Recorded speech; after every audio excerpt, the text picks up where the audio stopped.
for questions. And I would like to go straight to the next speaker, which is Zhang Qiong from Zhejiang University, something close to that. And speaking about cognitive training again. So we had yesterday, we already had two interesting talks about training in children and its application. So please, the floor is yours.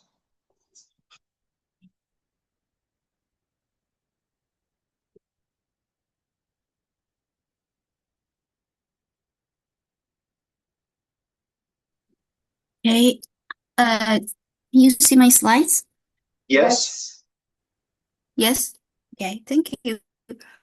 If you started, if you can run Thank you, Professor Homo. Yes, excellent. Yeah. Yes. Okay. Thank you for having me here today. I'm gonna talk something about the studies that I did since years ago, and it mainly these studies mainly focused on children and aim to answer some questions about in the school settings. And so I'm from Zhejiang University, and so this is a very brief introduction of my university. And this is a very just a little corner of our campus. And here is the building of our department. So I would like to have an opportunity to have you guys all someday in the future to have a visit here, and we can have a face-to-face discussion. Yeah, and so my studies actually started from a question from a primary school teacher. That was years ago. I went to their school to collect data. But I actually have long forgotten what the purpose of collecting data was back then. The school teacher stopped me and asked, "Can you do some studies that can help us solve practical problems?" I was stunned immediately upon hearing this. I asked her to elaborate on her biggest concern. She said, "There are some kids in our class who are definitely capable, but their parents run businesses and don't have time to supervise them. So they always fall behind in their studies. Is there any way to help these students?" At that time, I was wondering what can I do for them. So it was actually inspired by Susan Yarge's research.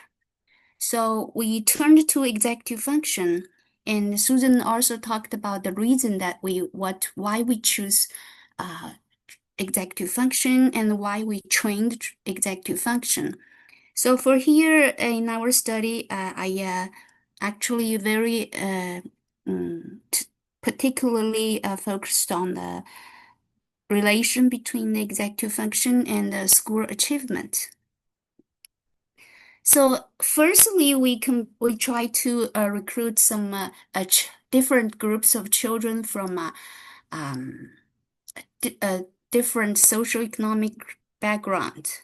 So we compared the cognitive performance of these two groups of children and try to figure out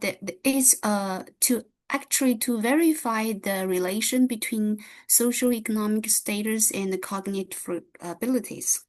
And yes, we found we actually tested a lot of cognitive abilities in the executive function, but we only found difference between the backward digit span test and the Raven. And then yeah, this is to give us a little summary of this little comparison study. And we then put these children from the underprivileged background randomly to three different groups. One is the working memory training group, The other is the inhibitory control training group. So the third group from the lower SES families were was still in the regular school activities. They just take the regular curriculums, and with the higher SES group, they work as two control groups.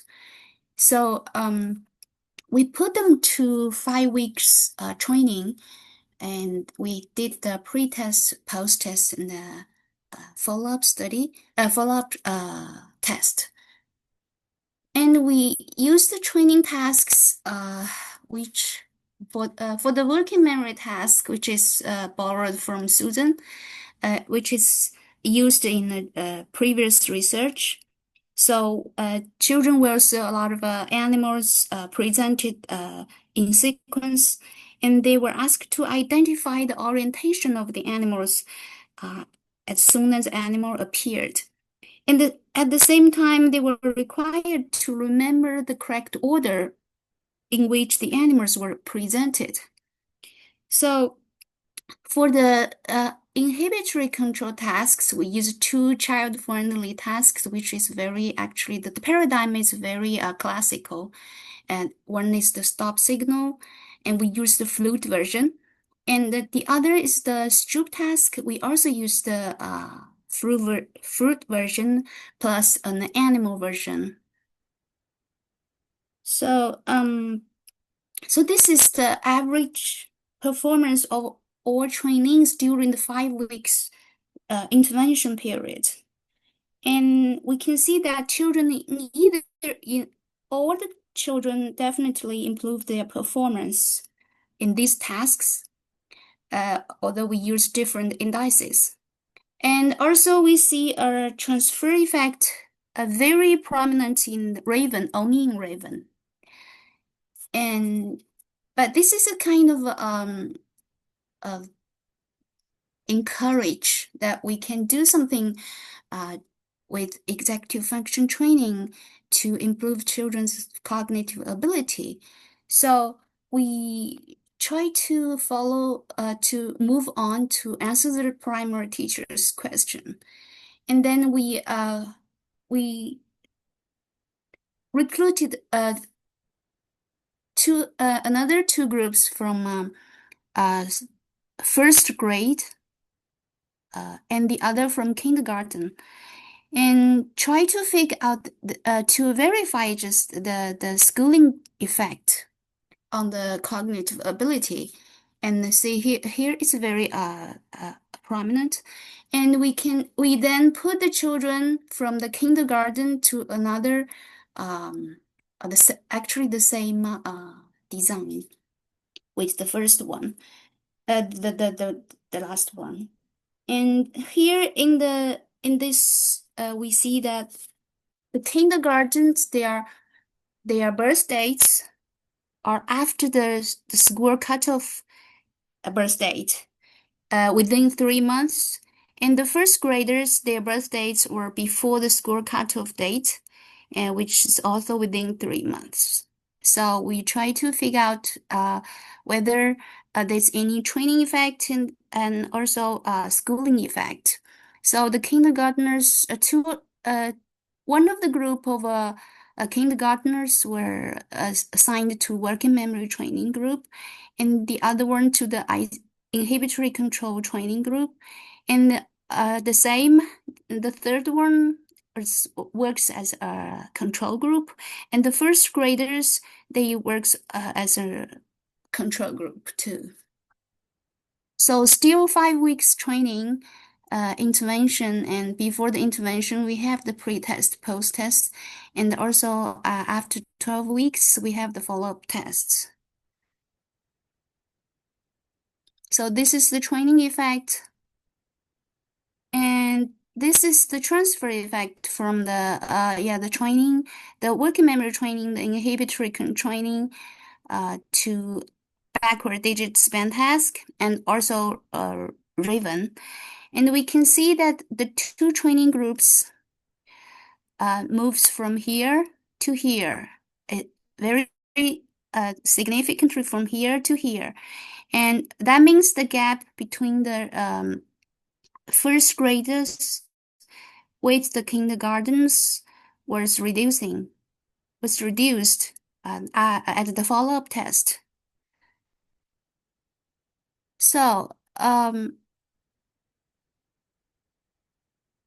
means that both the training groups achieved a comparable performance with the schooling group, which is especially apparent in Raven performance at follow-up. And the gap between the kindergarten group and the schooling group was narrowed. But this gives us a lot of confidence that we can do something for those children that can't catch up with their peers.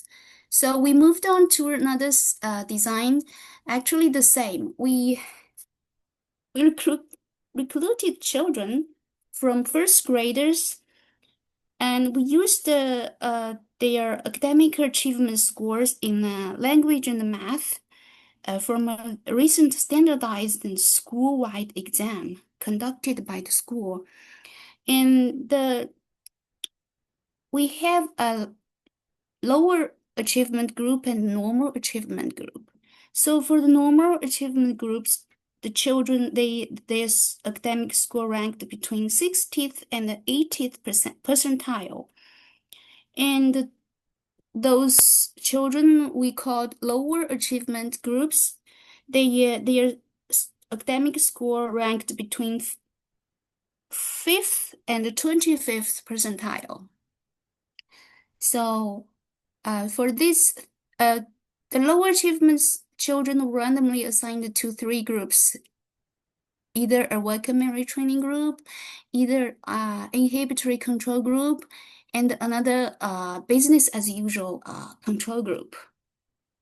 So the same design, we have 2 control groups and 2 training groups, still 5 weeks training and pre-test, post-test, and the follow-ups test. And this is the training effect and the transfer effect. This is very interesting that we found some training effect only in the reading performance, but not in the math. And these 2 groups are the training groups from here in the pre-test to here in the follow-up. And also, very consistently, we found the transfer effect from these 2 training to the Raven performance, the raw score, and from here to here. Yeah, that means the difference, the gap between the lower achievements group with the normal achievement group was narrowed. Yeah. Okay. So it seems like we can partly answer the question that was raised by the teacher, but my graduate student was very interested in whether we can do something more on math, why the training didn't transfer to the math score. So we further did some cross-sectional investigation and some longitudinal study, which found that the relation between this working memory components, we just focused on working memory. Yeah, the working memory and the math relation depends on actually on the working memory subcomponents and the math subdomains. So this from this regression analysis and this analysis that actually the relation changes with age from grade 1 to grade 5 and from grade 1 to grade 5. Yeah. So we further did another training study. I tried to figure out whether which component of working memory benefit more in which domain of math. So we recruited children from first grades and fifth grades. again, we have for first grades we have the verbal working memory training and the visual spatial working memory training, and also a control group. And the same for the fifth graders. And also we have the 5 weeks training, and we have the pre-post and the follow-up after 12 weeks. Okay, so this is the transfer effect. It's actually surprisingly we've only found the transfer effect from the logical the transfer effect to only to the logical visual spatial score, and this is very significant, very prominent for the visual spatial working memory training group. Actually, it's more. I mean, the improvement is more for this group. But for the fifth grade, there's no significant effect found. So, since this is I say this a surprise, so we try to figure out why there's no effects in fifth graders. It could be explained, but that maybe in younger children, their math performance depends more on the domain general abilities, and for older children, their performance might be influenced not only by domain general cognitive abilities, but also by domain specific knowledge. Okay, so this is actually the end of the series of the studies that we used to.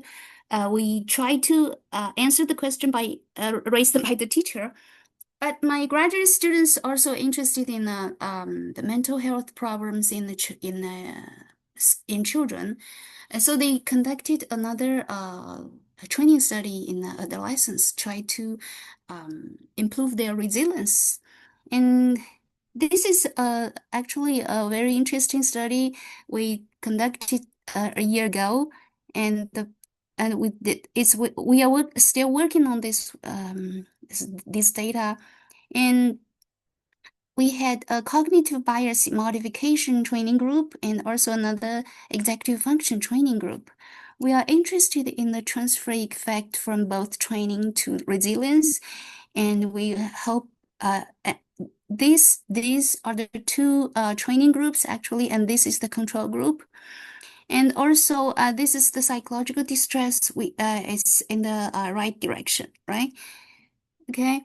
So, we also did another study. We tried to figure out, because for children, most all the training studies I have talked were conducted on the computers.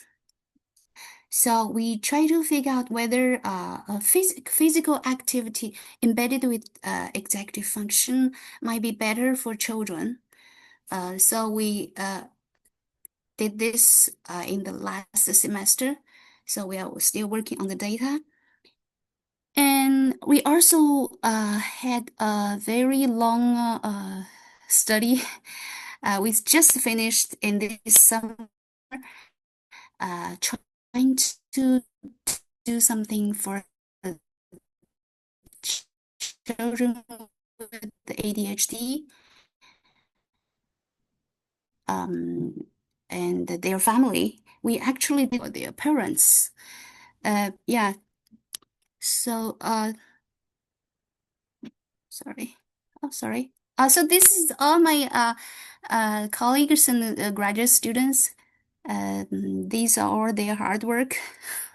Okay. So thank you. All right, thank you. There might be, if there is a question from somewhere, there might be time for this. Any questions from inside, outside? No, yes, no, some are wrestling with themselves. No, okay, thank you.